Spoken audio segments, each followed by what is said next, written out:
We like it when we hear good news, especially about something we've poured our heart and soul into, stacking and preserving our wealth with gold. And some good news has been shared, mostly by way of a prediction that is partly coming true at this very moment. We're going to talk about that as we explore.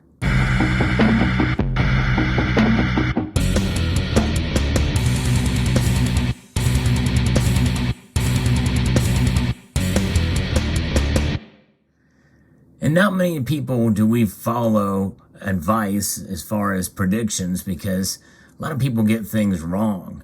I know I've gotten some things wrong, but as you know, every time I make a prediction, it's just for fun, for entertainment value on this channel, because I'm not a professional. However, one could make the argument that the person who predicted the 2008 financial crisis is a professional. At least he's got some inside information and saw it coming. And he's made another prediction too, which I think is starting to come to fruition right at this very moment. I'm talking about Michael Burry. Michael Burry from The Big Short. That's right. He is called it pretty much. And this is he was an American investor and a hedge fund manager. You may remember the movie. If you've not seen it, I encourage you all to check out The Big Short. It was quite an interesting movie. In fact, part of me would like to watch it again because there's a lot of things that are still happening these days that I think mimic and mirror some of what, at least to some extent, of what happened, what led up to the 2008 financial crisis. One thing is for sure, we are piling up debt and deficit spending. Personal debt is continuing to skyrocket at this very moment. But nonetheless, what are people doing? They're trying to find alternative ways to invest and make money. And for quite a long time, the cryptosphere was a place that many people thought, well, hey, it's not tied to any regulation. It's not, it is a free-for-all. And basically that's what it was for quite a while. People were making money hand over fist as Bitcoin especially just continued to rise and rise. But the crypto market is fairly complex. It's not a matter of just, putting your money into Bitcoin. You got to find an exchange, and you've got to find these other counterparties that you must trust. And that is really the case of what happened with this FTX situation that we're seeing now occur. And we're going to talk about that. I'm going to be referencing an article here that I found from finbold.com, that how American investor and hedge fund manager Michael Burry, commonly known as The Big Short, has shared his view on the prospects of gold in the wake of the crypto market downturn. Burry, credited with predicting the 2008 financial crisis, believes gold might rise to the occasion. In fact, really, in a sense, it already is to a point, especially in the wake of crypto scandals.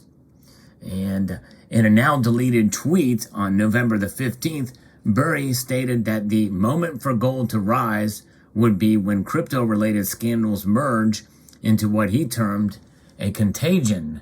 Yes, indeed. In other words, we see the free flow of cryptocurrency and some of these exchanges, just go crazy with people's money, and it becomes a Ponzi with no check or balance in there on them. The temptation just to continue to flow out there with these scandals is much more available and easy to do.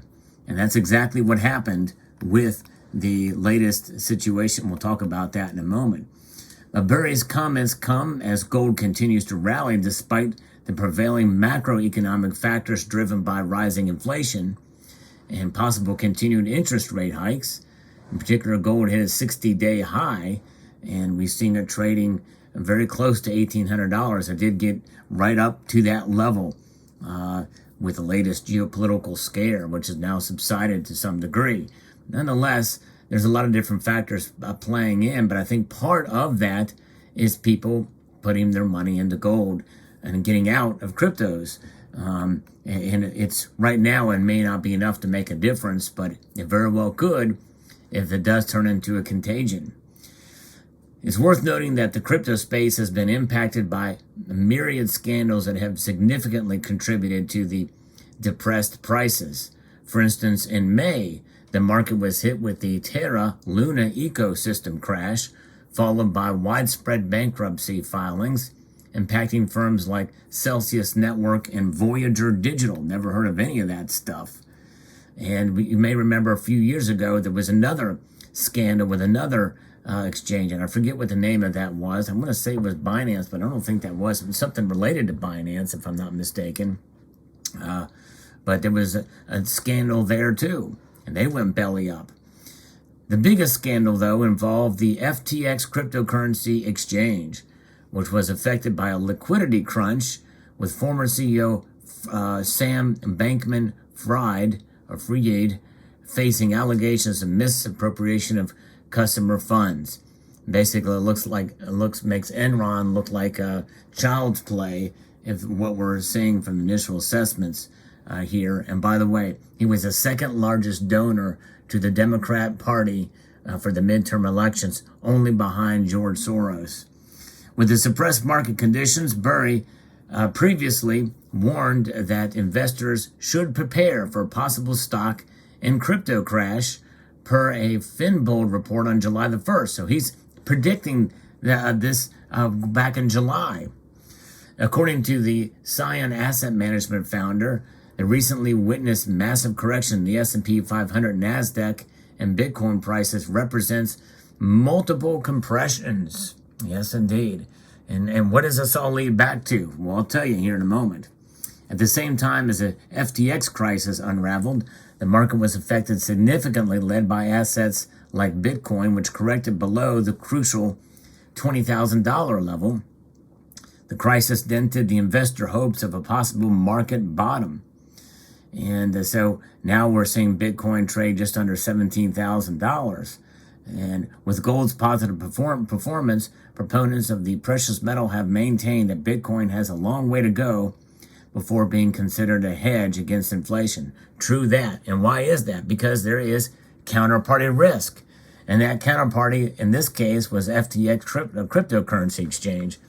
And these other exchanges, even Coinbase, which I'm not saying that they're fraudulent or anything like that, but still, you are reliant on them. And you are reliant on power, even if you have a hardware wallet. And again, I'm not anti-cryptocurrency. People made a lot of money in it, and they've gambled or they've risked their investments and their money into it, and it's paid off for them for quite a while. And it could again. You never know. I'm not saying that it's a dead asset or anything like that right now, but nonetheless, there's something about gold that I think far outweighs the benefit of crypto, in my view, and that is it has no counterparty risk. It does not react. In fact, it's really not an investment. It is a hedge. It is the ultimate hedge against economic instability, which, by the way, includes inflation. But I always say that it's economic instability, and the stability of the dollar is part of that. That really is the attractiveness of gold, rather than any other asset out there, including silver, by the way. I believe gold is the ultimate safe haven. I believe silver is a safe haven to a degree, depending on how you buy it. But with gold, it has stood the test of time. Central banks hold it. Even the Bank of International Settlements has recognized it, what's known as a Tier 1 asset, putting it equal to and on par with cash. And so therefore, as far as liquidity, it doesn't get any better than that. And when you have it in the physical form, like what you see here, well, you know that you've got something of value. You know that you have something that is going to stand the test of time, and it cannot be squandered.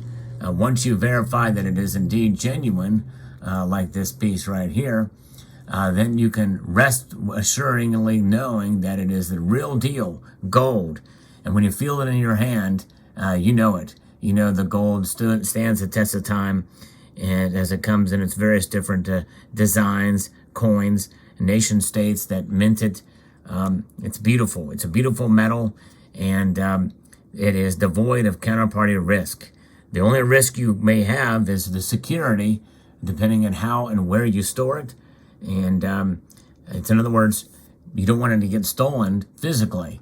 But it's much harder to do that than to go in and hack an account. And again, I'm not saying that's necessarily easy to do, especially if you have your cryptos in a hardware wallet. But nonetheless, in order to redeem those, you need electricity. And that could be in a bind and in a situation, especially with what we could see potentially in the Northeast, rolling blackouts and the like this winter. And you've seen it in California as well, and potentially in Western Europe, we may see it.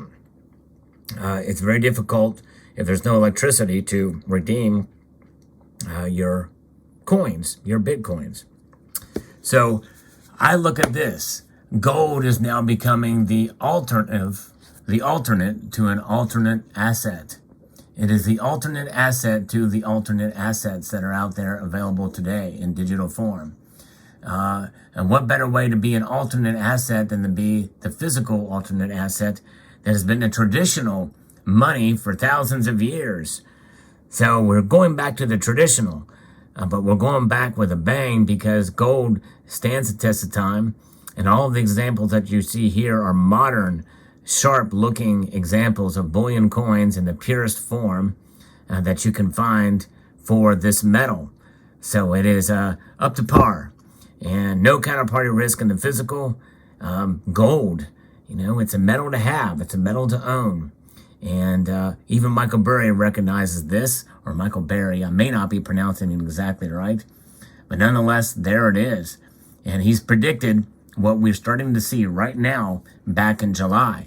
So with him saying that gold could potentially go up, as he said in this tweet, that it is the time for gold would be here when crypto scandals merge into contagion. There you go. And I think people will learn a hard lesson, because what happened with the crypto sphere, what we're seeing with FTX, will never happen with gold. The only risk that you have with gold are paying too much for it above spot, which it's very difficult these days to find a good deal because of the high premiums. There's that. You have the fear that it may be fake. You just have to be diligent and make sure that you test it. The best bet is to buy your gold where you can see it first, and you can get it verified at the beginning, or buy from a trusted dealer.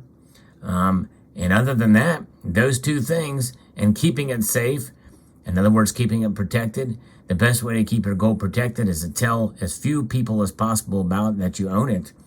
Keep it locked up in a safe, or potentially, if you have the luxury, as I do, to store it in off-site locations with trusted family or friends, and that they are well guarded, and make sure that you are well armed to be able to protect your assets and yourself as well too.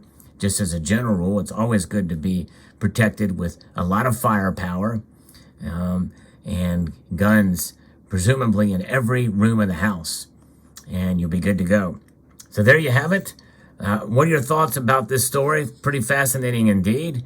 We're getting approval that we're doing the right thing from the guy who has predicted trouble twice now, and it's coming to fruition. So he's been right twice. Will he be right about gold being the time for gold? Is it gold's time right now? I would say probably it is.